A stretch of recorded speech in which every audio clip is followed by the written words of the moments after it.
Kula nuwun sedulur sugeng pepanggihan malih kalian kula Tubagus Purnama. Salam sejahtera buat kita semua dan semoga semua makhluk berbahagia. Rahayu, rahayu, rahayu ingkang sami pinanggih. Saya bangga karena leluhur saya seorang animisme dinamisme. Karena saya terlahir di Jawa.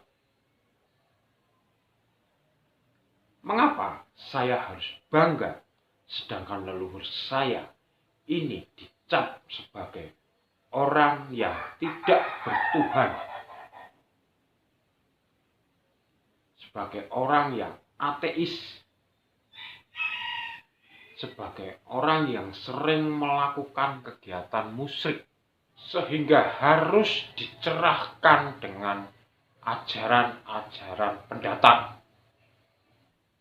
Kita simak videonya.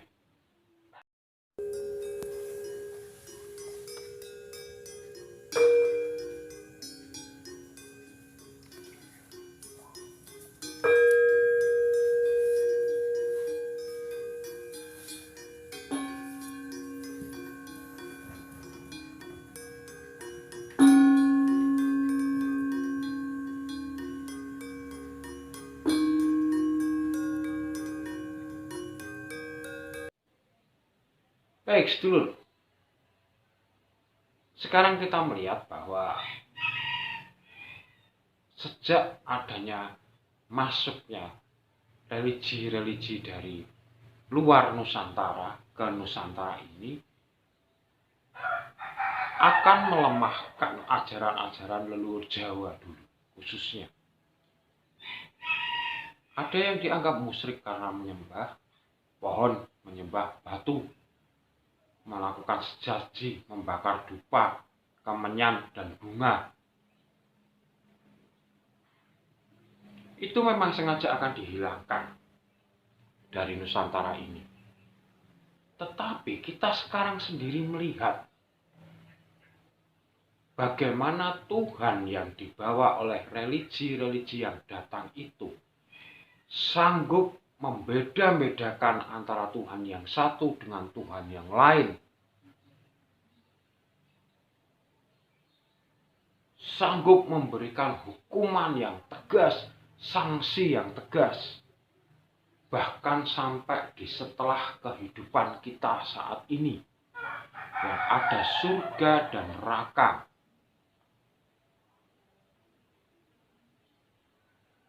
Tetapi kenyataannya, sedulur,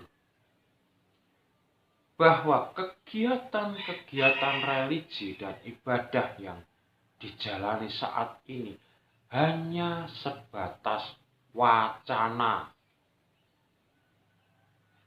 hanya sebatas teori.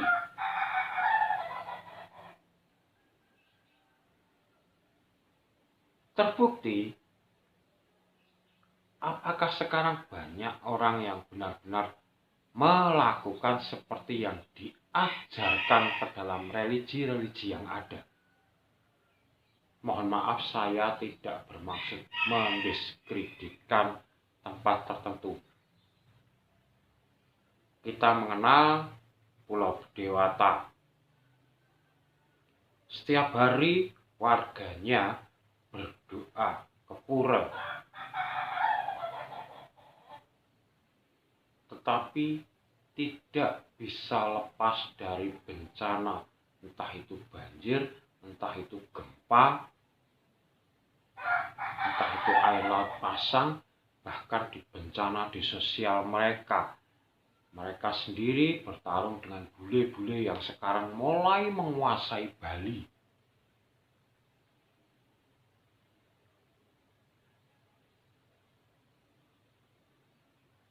Ya, pertama.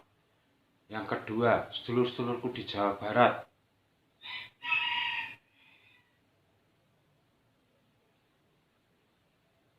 Yang mempunyai pondok pesantren banyak sekali.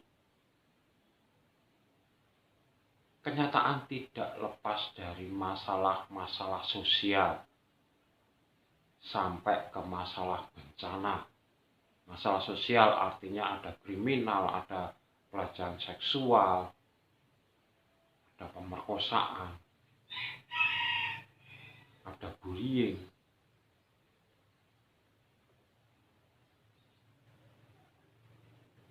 Di samping bencana-bencana alam yang terus terjadi dengan tanah longsornya, dengan gempa buminya, dengan banjirnya. Jadi kita bisa melihat bahwa religi-religi yang ada saat ini hanya sebatas teori. Tiap hari kita hanya mengulik dan membahas, mempelajari tentang teori-teori bertuhan saja.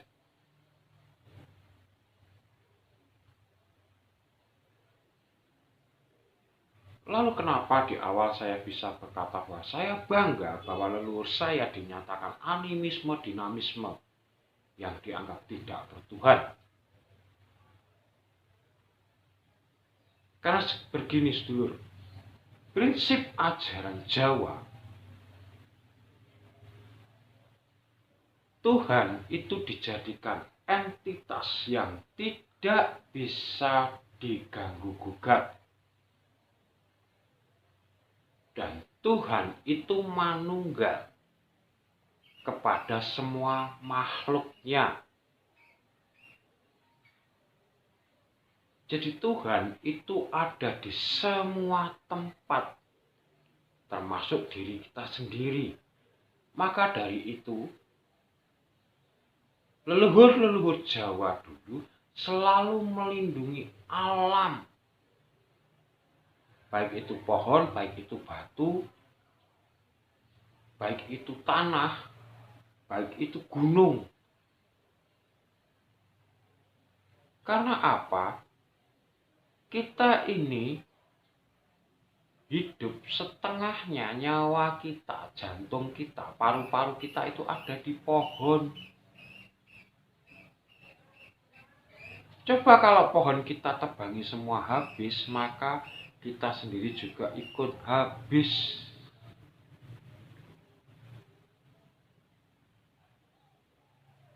Artinya lebih tinggi mana kesadarannya? Sekarang dengan Tuhan-Tuhan yang ada atau leluhur kita?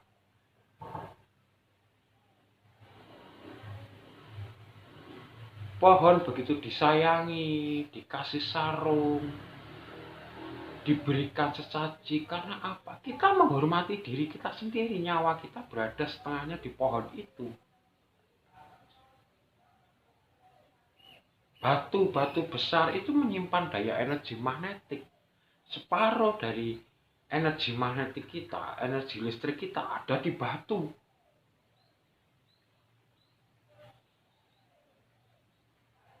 Makanya ajaran leluhur Jawa itu adalah menganut law of one. Semua berasal dari satu dan semua adalah satu kesatuan. Jadi leluhur-leluhur kita itu dulu berpikirnya secara global. Dunia, player. Bukan sekarang yang hanya terkotak-kotak. Memikirkan keseluruhan hidup manusia, bukan hanya kelompok. Gunung Padang itu petunjuk bahwa leluhur kita sudah mengetahui astronomi dan astrologi. Yang itu digunakan apa? Untuk ilmu pelayaran, untuk ilmu pertanian. Kalau sekarang astronomi dan astrologi diperkerdil dengan hanya ramalan-ramalan jodoh, rezeki.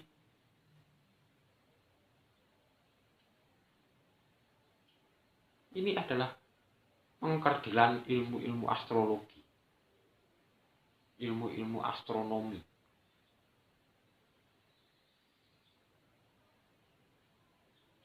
Nah, maka dari itu,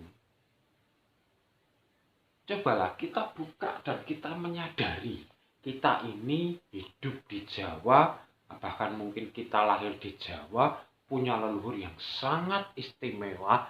Kenapa kita tidak bangga dengan leluhur-leluhur kita? Walaupun dikatakan musyrik, dikatakan animisme, dinamisme, tetapi leluhur kita lebih mempraktekkan praktekkan ke dalam kehidupan sehari-hari tentang prinsip-prinsip ketuhanan. Jadi ketuhanan itu tidak hanya sebagai wacana atau omongan saja, pembicaraan saja, ilmu yang dicatatkan di buku saja, tetapi lebih dipraktekkan ke kehidupan nyata. Sehingga kita bisa melihat bahwa kehidupan leluhur kita itu lebih baik 1000% daripada kehidupan sekarang.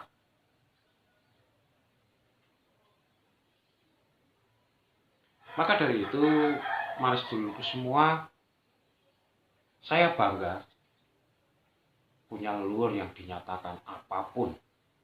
Karena contohnya membakar dupa, membakar kemenyan itu juga ditiru sampai ke negara lain. Bahkan di negara kita sendiri dianggap itu musyrik, tetapi negara lain yang mencontoh leluhur Jawa tetap bertahan, bahkan sekarang menjadi super power. Contohnya China, Korea, itu adalah raksasa-raksasa yang dulunya tertidur dan mengambil ilmu dari Nusantara ini sekarang menjadi negara-negara superpower. Sedangkan negara kita masih tertatih. Puluhan tahun merdeka masih di dalam kondisi negara berkembang, belum menjadi negara maju. Itu kenapa? Karena kita memang melupakan leluhur kita. Disadari atau tidak, ini adalah karma kolektif masyarakat Indonesia yang harus disandang bahwa kita memang sekarang harus mengalami kejadian seperti ini karena secara kolektif bersama-sama kita sudah menuju kesesatan bersama. Maka dari itu, monggo yang sudah disadarkan, yang sudah dicerahkan, kembalilah ke ajaran leluhur Nusantara. Karena hanya itu kunci untuk menjadi negara adikuasa. Negara yang berdaulat dan negara yang tidak bisa dijajah oleh negara yang lain. Demikian, kalau ada salah kata saya mohon maaf yang sebesar-besarnya. Dan akhir kata, saya Tubagus Purnama dari Yogyakarta mengucapkan Rahayu, Rahayu, Rahayu. Matur nuwun.